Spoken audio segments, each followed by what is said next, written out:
राधे राधे, जय श्री कृष्ण। आप देख रहे हैं तिलक पत्रिका। मैं हूं आपके साथ सुशील गोस्वामी। सनातन धर्म की अलग अलग रीति रिवाज परंपराएं हैं। हिंदू धर्म में तमाम ऐसे मर्यादाएं बनी हुई हैं, परंपराएं बनी हुई हैं कि आज भी युग बीत जाने के बाद भी उनका निर्वहन बड़ी आस्था और श्रद्धा के साथ किया जाता है। सनातन धर्म का जो हिंदू कैलेंडर है उसमें चैत्र मास से प्रारंभ होता है और फाल्गुन मास में संपन्न होता है और हर महीने में कोई ना कोई व्रत उत्सव त्यौहार मनाए जाते हैं। अगर हम बात करें आश्विन मास की, तो आश्विन मास के शुक्ल पक्ष की 10वीं तिथि को विजयदशमी यानी दशहरा के नाम से मनाया जाता है।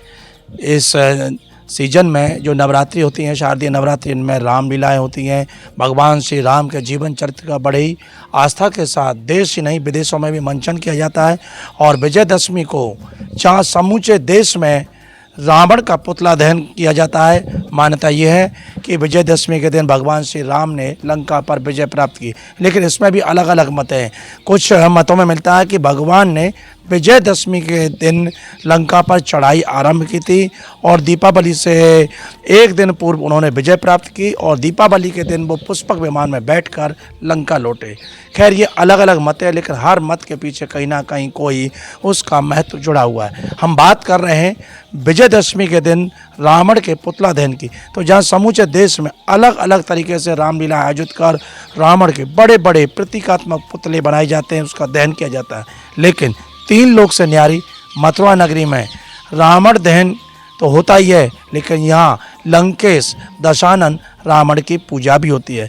और हम आज आपको एक विशेष जानकारी और आपको तिलक पत्रिका के माध्यम से बता रहे हैं कि रावण जो कि त्रेता युग में प्रकट हुआ था, त्रेता युग में उसने साम्राज्य अपना स्थापित किया लंका पे।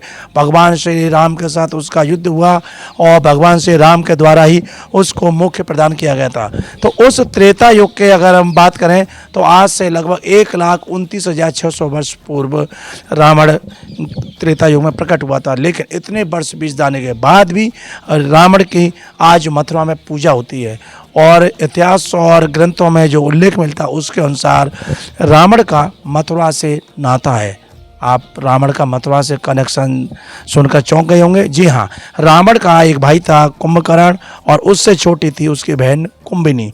कुंभिनी का विवाह जो द्वापर काल में, द्वापर नहीं त्रेता युग में, जो राक्षस था मधु, जो कि मथुरा का राजा था, मथुरा पर उसका अधिकार था, उसके साथ उसका विवाह हुआ था कुंभिनी का।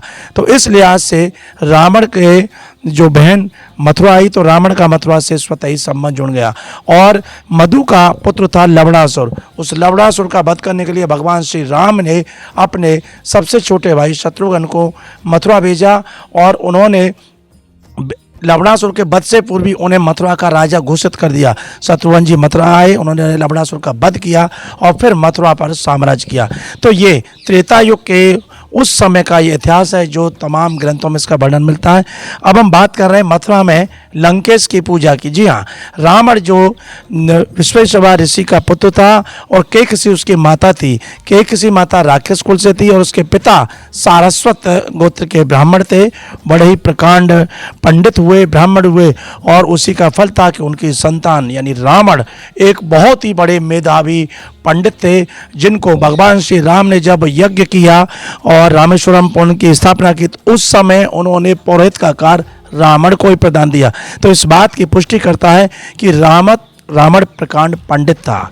अब उसका पुतला क्यों दहन करते हैं, तो ये सब आप जानते ही हैं कि रावण कहीं ना कहीं उसकी माता राक्षसी कुल की थी, कुछ ऐसे उसके कार्य हुए, लेकिन सब विधि का विधान है। आप जानते हैं कि भगवान के 2 पार्षद थे, उन्हें श्राप मिला तो उन्होंने 3 योनियों में जाकर अलग अलग रूप से उन्हें राक्षस बनना पड़ा, जो कि जय विजय थे। भगवान ने उनका उद्धार किया, उनका मोक्ष किया। लेकिन मथुरा में जो पूजा होती है कौन लोग करते हैं, आइए इस नई जानकारी से आपका रूबरू कराते हैं। मेरे साथ मौजूद हैं उसी जो रावण का कुल है सारस्वत कुल, उसी सारस्वत उच्च कुलीन ब्राह्मण मेरे साथ मौजूद हैं और पेशे से आप अधिवक्ता भी हैं। आइए उनसे जानते हैं। ओम वीर सारस्वत जी मेरे साथ मौजूद हैं और आपके द्वारा ही यहाँ पर रावण की विधिवत पूजा, केवल ऐसा नहीं है कि कोई कौरम पूरा किया जाता है, बाकायदा शास्त्र सम्मत वैदिक रीति से मंत्रोच्चार के साथ उनकी पूजा की जाती है, भगवान शिव की पूजा अर्चना की जाती है। और ये सब मथुरा में यमुना के पूर्वी तट पर बने घाट पर संपन्न होता है।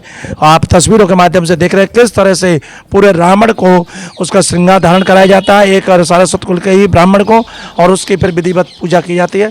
तो सारस्वत जी, सबसे पहले हम जानना चाहेंगे कि ये मथुरा में इस तरह से रावण की पूजा कराने के पीछे क्या मत है, क्या परंपरा है, उसका क्या इतिहास है? मथुरा भगवान श्री कृष्ण की पावन स्थली तो है ही, इससे पूर्व यहाँ पर मधुपुरी नाम से मथुरा को जाना जाता था और मधुपुरी पर मधु नाम के राजा राज्य करते थे और मधु नाम के राजा महाराज दशानन के रिश्तेदार थे। उनके वंश का यहाँ पर आना जाना था, महाराज दशानन का मथुरा में आना जाना था। तो इस वजह से यहाँ मथुरा का नाता रावण से शुरू से ही था और उधर भगवान त्रेता युग से त्रेता युग से था और उधर भगवान श्री राम का भी नाता मथुरा युग से था। मधुपुरी पर रावण का भांजा लवणासुर राज्य करता था। लवणासुर बहुत ज़्यादा ताकतवर था। उससे त्रस्त लोगों ने, देवताओं ने महाराज राम से जाकर प्रार्थना की कि लवणासुर के प्रभाव से हमें बचाया जाए। अयोध्या पर विजय प्राप्ति, लंका पर विजय प्राप्ति के उपरांत अयोध्या जब भगवान श्री राम वापस आए थे तो लवणासुर की मृत्यु करने का प्रण उस समय पर उनके छोटे भाई शत्रुघ्न ने उठाया था। लेकिन इतना प्रकांड वो व्यक्ति था लवणासुर भी कि वो भगवान शिव का परम भक्त था और भगवान शिव की उसे अनेक ऐसी शक्तियाँ प्राप्त थीं कि उन शक्तियों के चलते उनका वध होना बड़ा मुश्किल था। भगवान श्री राम ने अपनी अद्भुत शक्तियाँ दे करके अपने छोटे भाई को भेजा था और ऐसी बेला में उस पर आक्रमण किया शत्रुघ्न ने कि वो उस शस्त्र के पास, उस त्रिशूल के पास नहीं था, वो उस समय पर पूजा अर्चना में था। तो इस समय पर उसका जब वध हुआ तो वो अपने शस्त्रों के पास नहीं था।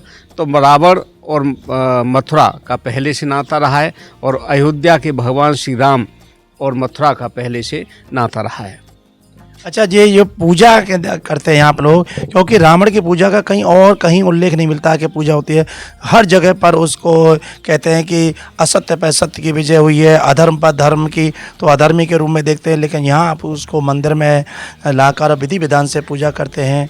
तो ये परंपरा कैसे मथुरा में चली आ रही है, इस पर प्रकाश डालें। देखिए, भगवान श्री राम ने लंका पर विजय प्राप्त करने से पहले शिवलिंग की स्थापना समुद्र तट पर की थी और उस शिवलिंग का नाम भविष्य में जाकर के जब पूजा अर्चना रावण के द्वारा वहाँ पर कराई गई तो शिवलिंग का नाम रामेश्वरम के नाम से पड़ा।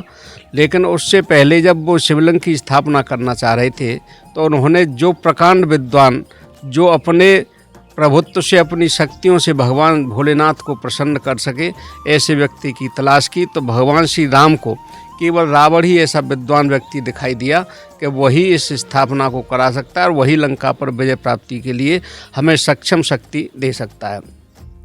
जामवंत जी को उन्होंने रावण के यहाँ भेजा और एक पुरोहित का निमंत्रण भेजा और पुरोहित के लिए उन्हें निमंत्रण स्वीकार किया गया।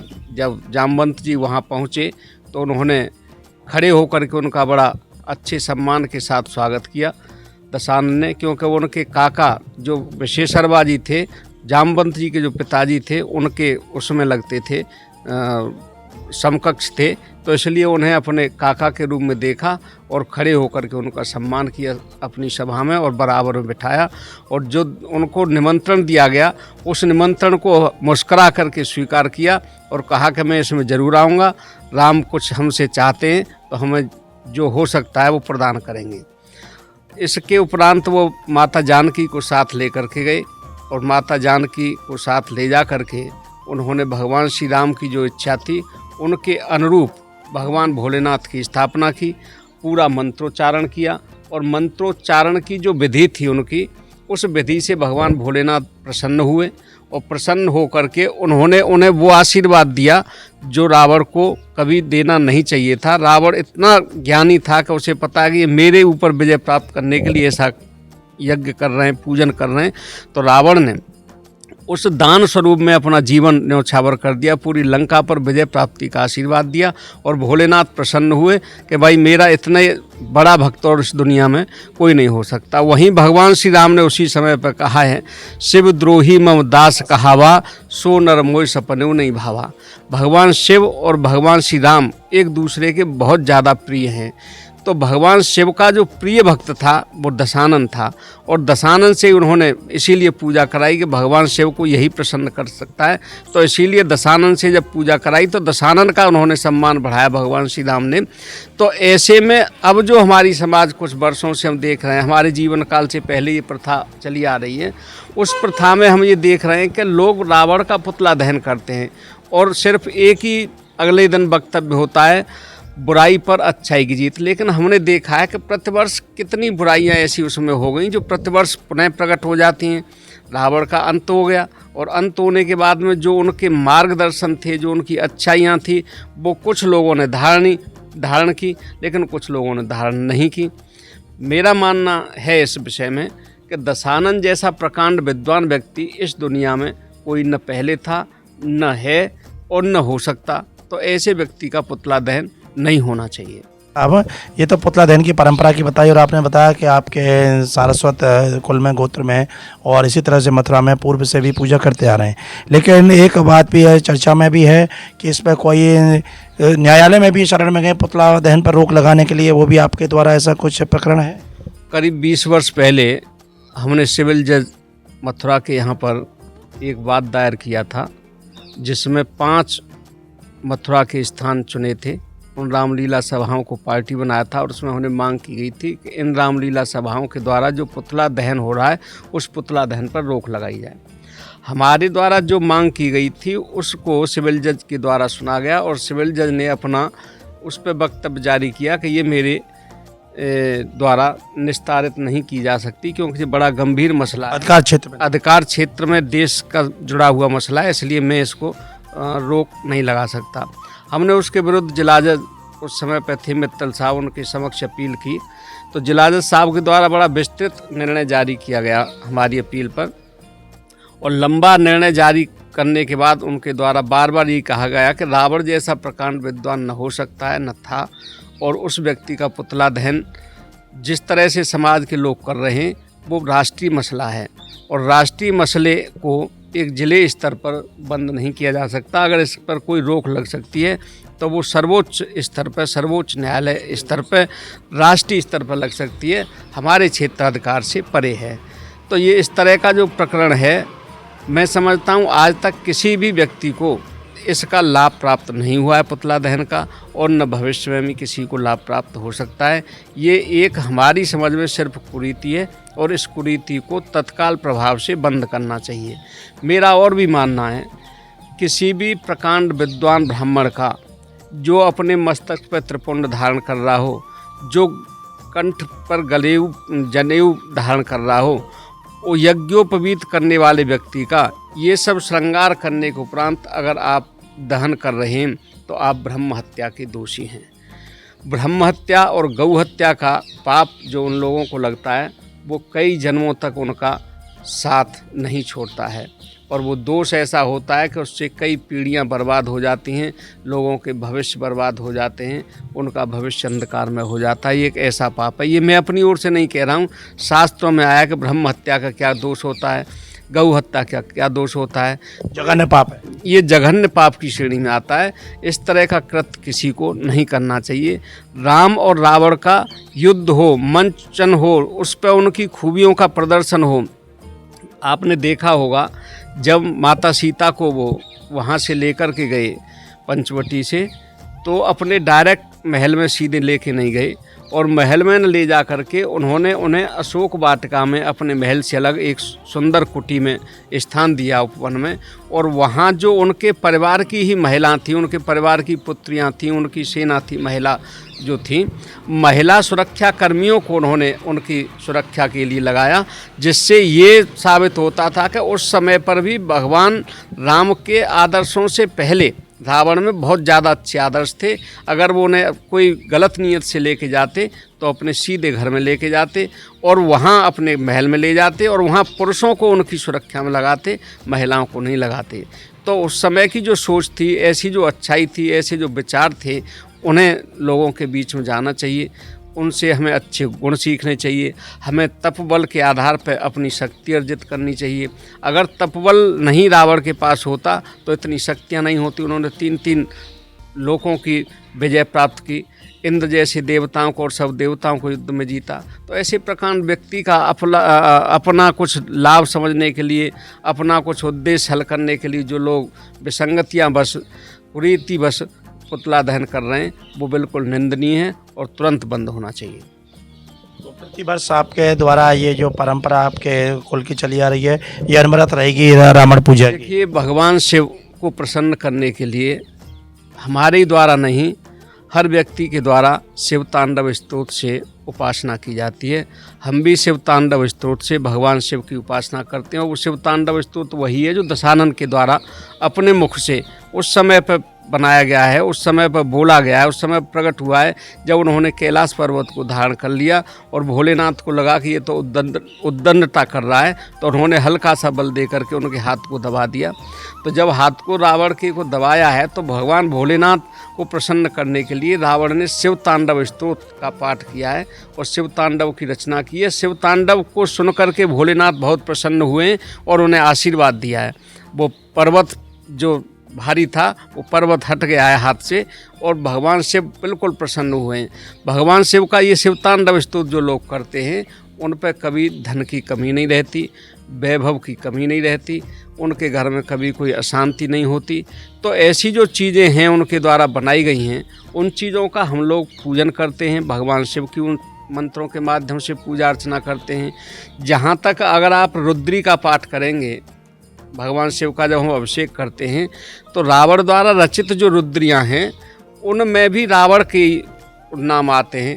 लिंगाष्टक का नाम करेंगे तो उसमें रावण के स्तोत्रों के नाम आते हैं।